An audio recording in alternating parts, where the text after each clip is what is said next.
ओम नमो भगवते वासुदेवाय। ओम नमो भगवते वासुदेवाय। ओम नमो भगवते वासुदेवाय। श्रीमद् भागवतम तीसरा कैंटो 13वां अध्याय और 32वां श्लोक, सॉरी 23rd श्लोक। आगे आगे तो कहानी बड़ी रोचक चल रही है। हमने सुना कि कैसे ब्रह्मा जी की नासिका में से अंगूठे के साइज के भगवान निकलते हैं वराह रूप में, और देखते ही देखते विशाल रूप धारण कर लेते हैं। अब ब्रह्मा अपने पुत्रों के साथ ये विचार विमर्श कर रहे हैं कि वास्तव में ये कौन है, ये कहाँ से आ गया, ये प्राणी कौन है, क्या ये मेरे स्वामी नारायण तो नहीं है। ये विचार वो कर ही रहे थे। हाँ, इति मिमान् सत तस्य ब्रह्मण सह सुनुभि भगवान यज्ञ पुरुषा जगर्ज अग इंद्र सन्निभ। जब ब्रह्मा जी अपने पुत्रों के साथ ये विचार विमर्श कर रहे थे कि ये प्राणी कौन है, तभी भगवान विष्णु ने विशाल पर्वत के समान गंभीर गर्जना करी। भगवान की गर्जना बड़ी विशेष है, जैसे बादलों की गड़गड़ाहट। इस प्रकार से ब्रह्माणम हर्षयाम आस हरितान च द्विज उत्तमान स्वगर्जितेन कुकुभा प्रतिस्वनयता विभु। सर्वशक्तिमान भगवान ने पुनः असाधारण, एक बार फिर से असाधारण वाणी से ऐसी गर्जना करी कि ब्रह्मा और अन्य उच्चस्थ ब्राह्मणों को जीवंत कर दिया। जीवंत क्यों हो गए वो लोग, यानी कि उनको इस आवाज को सुन के समझ में आ गया कि ये तो हमारे स्वामी हैं। ऐसी गर्जना कौन कर सकता है संसार में। सब जीवंत हो गए, सब एक्साइटेड हो गए। हाँ, जैसे कि नरसिंह देव का रूप है, वो भक्तों को बड़ा भाता है, लेकिन दुष्ट दुष्ट लोग सब भय से कांप जाते हैं। जैसे हम सुनते हैं कि गीता में जब अर्जुन ने और कृष्ण ने अपने शंख बजाए तो सारे भक्त हर्षोल्लास से भर गए, और जो कौरव थे उनके दिल बैठ गए। तो ये असाधारण वाणी थी, गर्जना थी, लेकिन इसने सभी ब्राह्मणों को, सभी भगवान के भक्तों को जीवंत कर दिया, और चारों दिशाओं में गूंज उठ गई। सब प्रसन्नचित हो गए। निशम्यते घर गिरितम स्वखेद क्षयिष्णु मायामय सूकरस्य जनस्तपः सत्य निवासिनस्ते त्रिभी पवित्रे मुनयो अग्रणन् स्म। जब जन लोग, तप लोग, सत्य लोग, यानी कि ऊपर के लोग, ये टॉप लोग हैं, है ना, हम सुनते हैं ना पृथ्वी के ऊपर स्वर्ग लोग, उसके बाद जन, तप, सत्य। तो ये सत्य लोग के निवासी महर्षियों तथा चिंतकों ने भगवान शूकर की कोलाहल पर पूर्ण वाणी सुनी, जो सर्व कृपालु भगवान की सर्व कल्याणमय ध्वनि थी। तो उन्होंने तीनों वेदों से शुभ मंत्रों का उच्चारण शुरू कर दिया। जैसे आप बोलेंगे हरे कृष्णा, तो हम बोलेंगे हरे कृष्णा। मैंने बोला, आपने उत्तर दिया। तो वराह ने जब वो गर्जना करी, तो सामने से सिद्ध ये सारे जो लोक के निवासियों ने क्या किया, वैदिक मंत्रों का उच्चारण शुरू कर दिया। वास्तव में वैदिक मंत्रों का उच्चारण का अर्थ है भगवान का गुणगान। ये वैदिक मंत्र इसी पर्पज से बनाए गए। तो उन्होंने भगवान की एक प्रकार से पूजा अर्चना चालू कर दी। उनकी गर्जना को सुन के वैदिक मंत्रों का उच्चारण अपने अपने लोकों से भगवान की प्रसन्नता के लिए शुरू कर दिया। यानी कि भगवान की वो जो आवाज थी वो ऊपर के लोकों तक चली गई, सारे लोकों में फैल गई। तेषां सता विद्वतानमूर्ति ब्रह्मावधार्थ गुणानुवादम विनद्य भूयो विभूदोदयाय गजेंद्र लीलो जलमाविशे विशेष। हाथी के समान क्रीड़ा करते हुए मस्त एकदम ऐसे मचल रहे थे, घूम रहे थे। महान भक्तों द्वारा की गई वैदिक स्तुतियों के उत्तर में फिर गर्जना करी, एज इफ कि उन्होंने एक्सेप्ट किया, okay okay I am here, don't worry. सही, सब लोगों ने बोला, एकदम से वैदिक मंत्रों का उच्चारण शुरू कर दिया। ईश्वरः परमा कृष्ण सच्चिदानंद विग्रह अनादिरादिर गोविंद सर्व कारण कारणम। भगवान बोलते इस प्रकार से, ओके ओके, और ऐसा गर्जना करते हुए कहाँ गए, एकदम से जल में घुस गए। और भगवान वैदिक स्तुतियों के लक्ष्य हैं वास्तव में। वेदेश सर्वेर अहम एव वेद्या। सारे वेदों का पर्पस है भगवान कृष्ण को समझना। यही वेदों का पर्पस होना चाहिए। कोई चतुर्वेदी है, कोई त्रिवेदी है, कोई कोई कोई सा भी वेदी है, यदि वो भगवान का भक्त नहीं है तो उन वेदों का क्या फायदा हुआ, उन उसके उसके ज्ञान का क्या फायदा हुआ, उसको रट के क्या लाभ हुआ, उसके ऊपर पीएचडी करके क्या लाभ हुआ, हाँ, संस्कृत के ऊपर पीएचडी करके क्या लाभ हुआ, यदि आप भक्त नहीं बने तो सारे इस ज्ञान का पर्पस है भगवान। अतएव वे समझ गए कि सारे भक्त अपने अपने लोगों से मेरा मेरा गुणगान कर रहे हैं, तो बड़ा प्रसन्न होकर वो जल के अंदर घुस गए। जल में क्या देखने गए हैं? वो जल के अंदर पृथ्वी को ढूंढने गए हैं। और पृथ्वी को कैसे ढूंढेंगे? तो उसके बारे में सुनते हैं। उतक्षिपा बाला खचरा कठोर कचरा कठोरा सटा विधुन्वन खररोम शत्वक खुरा हताभ्र सितदृष्ट ईशा इक्षा ज्योति भवासे भगवान महिग्रह। पृथ्वी का उद्धार करने के लिए जल में प्रवेश करने के पूर्व भगवान वराह अपनी पूंछ को फटकारते तथा अपने कड़े बालों को हिलाते हुए आकाश में उड़ गए। अपनी पूंछ को उन्होंने फटकारा, बालों को हिलाया और आकाश में उड़ गए। ऐसा कहते हैं कि इस समय पे जो उनके बाल गिरे थे वो बाद में कुशाग्रास बनी, जो कुशाग्रास आज पूजा पाठ में इस्तेमाल की जाती है।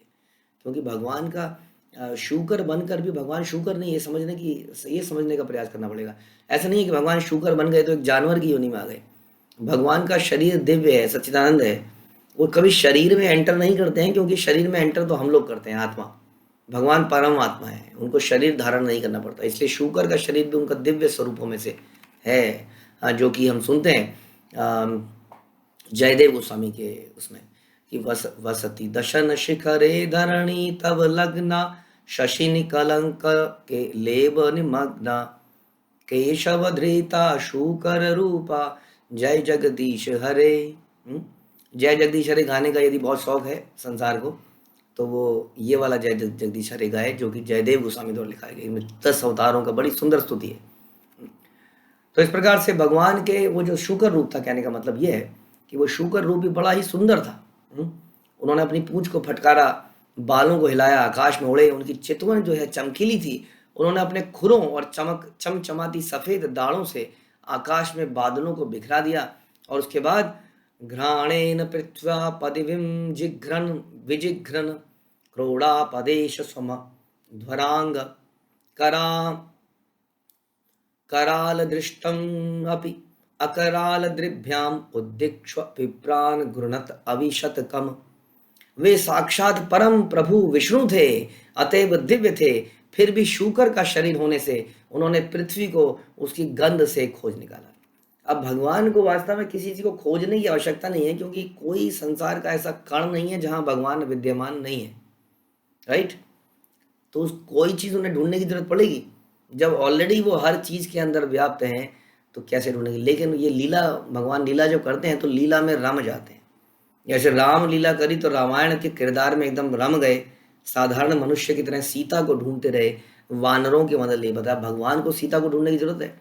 वो तो रावण के हृदय में भी तो बैठे ही थे, वहां के सारे लोगों के हृदय में तो देख रहे थे क्या हो रहा है सब कुछ। लेकिन फिर भी भगवान ऐसी लीला करते हैं। तो यहाँ पर भी उन्होंने शूकर का रूप था, इसलिए सूंघ कर ढूंढा। पृथ्वी, पानी के नीचे गए, सूंघते सूंघते सूंघते उन्होंने पृथ्वी को उसकी गंध से खोज निकाला।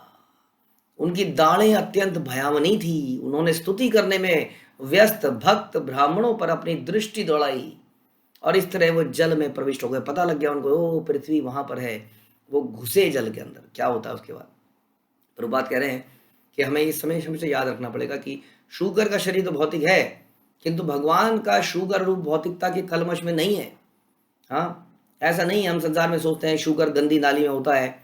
ये हमारा जो रेफरेंस है वो वही है ना जो हमने देखा है, उसी को रेफरेंस बना सकते हैं। उनका शरीर सभी परिस्थितियों में दिव्य है, बता रहे, लेकिन फिर भी उन्होंने शूकर रूप किया, इसलिए पृथ्वी को सूंघ कर उन्होंने खोजा।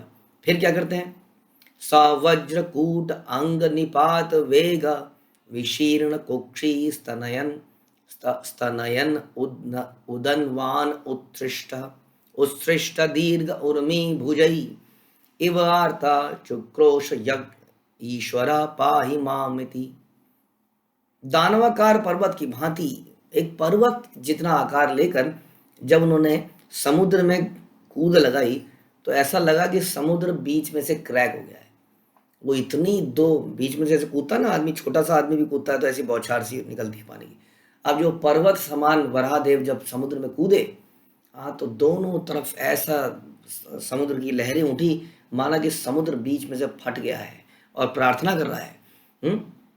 दो ऊंची लहरें समुद्र की भुजाओं की तरफ प्रकट हुई, जो उच्च स्वर से आर्तनाद कर रही थी, मानो भगवान से प्रार्थना कर रही हो, हे समस्त यज्ञों के स्वामी, कृपया मुझे दो खंडों में विभाजित ना कीजिए, कृपया मुझे संरक्षण प्रदान कीजिए। ऐसा प्रतीत होने लगा। खुरई क्षुरपई दरयन तताप उत्पार पारम त्रुपरुरसायाम ददर्श गाम तत्र सुषुष्पु अग्रेयाम जीवधानिम स्वयं अभ्यधत्ता। भगवान वराह तीरों जैसे नुकीले अपने खुरों से जल में घुस गए और उन्होंने अथाह समुद्र की सीमा पाली, यानी कि एकदम तल में चले गए समुद्र के। हाँ, जहां पर उन्होंने तल में किसको देखा? पृथ्वी को देखा। समस्त जीवों की विश्राम स्थली पृथ्वी को देखा। जिस तरह वह सृष्टि के प्रारंभ में थी, उन्होंने उसे स्वयं ऊपर उठा लिया। हाँ, तो पृथ्वी क्या है? हम सबकी विश्राम स्थली है ना। पृथ्वी में तो हम टिके हुए हैं, हम तो कहाँ टिके हम लोग। हाँ, तो ये हम सब जीवों के लिए हमने भगवान ने एक प्लेटफॉर्म बनाया था। उस प्लेटफॉर्म को उस दुष्ट ने नीचे डाल दिया। अब भगवान उसको वहां से निकालने गए और उसको आसानी से क्या किया? स्वदृष्टयाम उद्धृत्य महीम निमग्नाम सा उत्थित संरुरुचे रसाया तत्र अपि दैत्यम गदया आपतंतम सुनाभ संदीपति पित तीव्र मन्यु। भगवान वराह ने बड़ी आसानी से पृथ्वी को अपनी दाढ़ों में ले लिया, उनके जो सूकर के जो ऐसे होते हैं उसके उसमें वहां पे अटका लिया और वे उसे जल से बाहर निकाल के ले आए। इस तरह वे अत्यंत भव्य लग रहे थे, हाँ, सुंदर लग रहे थे। तब उनका क्रोध सुदर्शन चक्र की तरह चमक रहा था और उन्होंने तुरंत उस असुर को मार डाला। तो आपने सुना था कि कैसे हम सुनते हैं कि हिरण्याक्ष जो है चारों तरफ किसी को ढूंढ रहा था, हाँ, किससे लड़ाई करूं। तो वरुण देव के पास पहुंचे तो वरुण देव ने कहा भगवान विष्णु वही तुम्हारे बराबरी से युद्ध करेंगे। उनको ढूंढते ढूंढते यहाँ पर आया, पृथ्वी को नीचे दबा दिया कि विष्णु जो है पृथ्वी को लेने तो जरूर आएंगे, निकालने के लिए आएंगे। और वो जैसे ही वराह रूप में आते हैं तो हिरण्याक्ष समझ जाता है तो वराह नहीं, मतलब वराह नहीं है, विष्णु है, मैं पहचानता हूँ, भैरूपी है। दोनों का युद्ध होता है, जबरदस्त युद्ध होता है और युद्ध में हिरण्याक्ष को भगवान मार देते हैं। यद्यपि वह भगवान से लड़ने का प्रयास कर रहा था।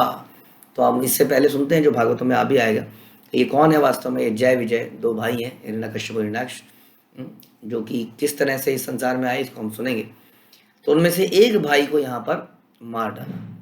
जघान रुंधानम असह्य विक्रमम सहलीलया इवम मृगराट इव अंबसी तत रक्त पंकंकित गंड तुंडो यथा गजेंद्र जगतीम विभिन्नम। तत्पश्चात भगवान वराह ने उस असुर को जल के भीतर मार डाला, जिस तरह एक सिंह हाथी को मारता है। भगवान के गाल तथा जीभ उस असुर के रक्त से उसी तरह रंग गए जिस तरह हाथी नील लोहित पृथ्वी को खोदने से लाल हो जाता है। हाँ, हम सुनते हैं कि कैसे इसका प्रसंग आगे भी आएगा कि कैसे दोनों का भयंकर युद्ध होता है और भगवान उसकी एक थप्पड़ मारते हैं जबरदस्त और बिल्कुल वो भिन भिना के समाप्त हो जाता है।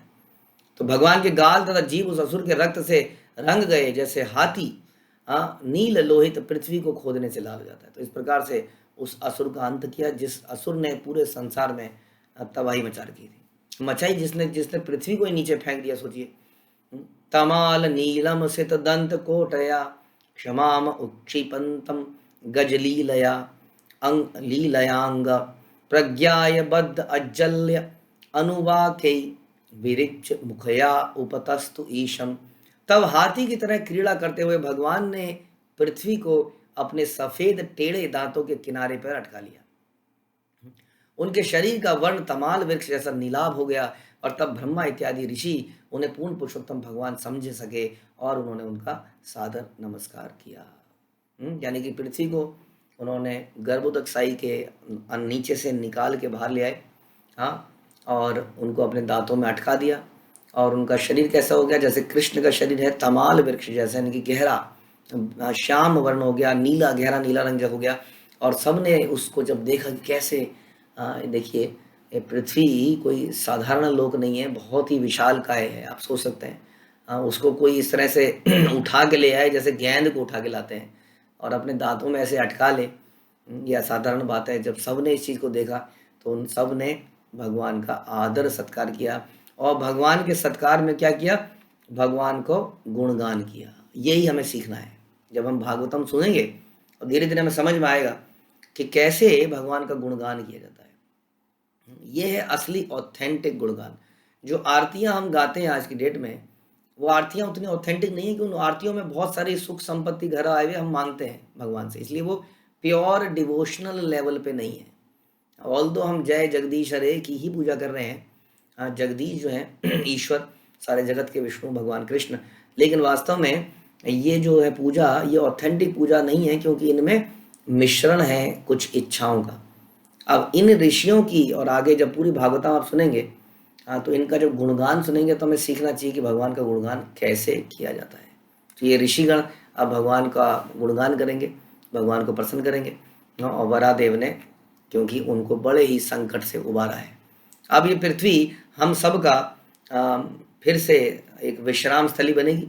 जीवात्माओं को कैसे पैदा किया जाए, कहाँ पे रखा जाए, ये प्रश्न था स्वयंभू मनु का।